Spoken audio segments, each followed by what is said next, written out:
Hello everyone, welcome to Tactim. Today in this video, I'm gonna show you how to set your followers to comment on your story in your Instagram. Before starting the video, please subscribe to Tactim. So let's get started. For this, you have to open your Instagram.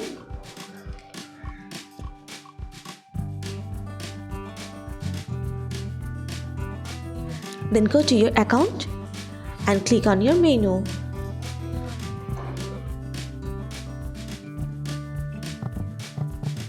Then scroll down, present comment. Now click on stories. If you want to set your followers to comment on your story, then click here your followers.